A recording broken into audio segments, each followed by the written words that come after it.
Hello viewers, আসসালামু আলাইকুম।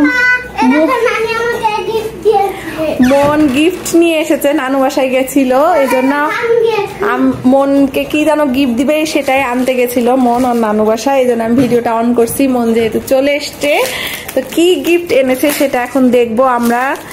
মন খালি গিফট পেতেই থাকে। মনের মতো কপাল যেন সবার হয়, সবাই যেন খালি গিফট পেতেই থাকে।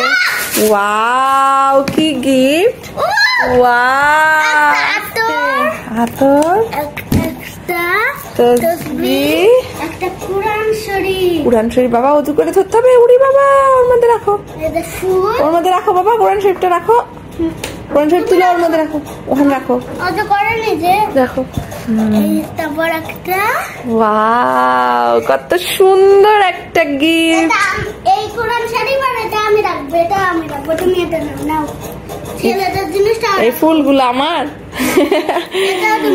এটাও তো ছেলেদের। ওয়াও, সুরমাদানি, কত কিউট একটা গিফট মন শোনার জন্য মনের নানুমণি দিয়েছে, তাই না? মন চেয়েছিলা তুমি? সুন্দর একটা গিফট, 10,000 টাকার আসছে। তাই? এই যে দেখেন মনের কত সুন্দর গিফট। সবাই মাশাআল্লাহ বলবেন, আমার বাবুর জন্য দোয়া করবেন। আল্লাহ হাফেজ।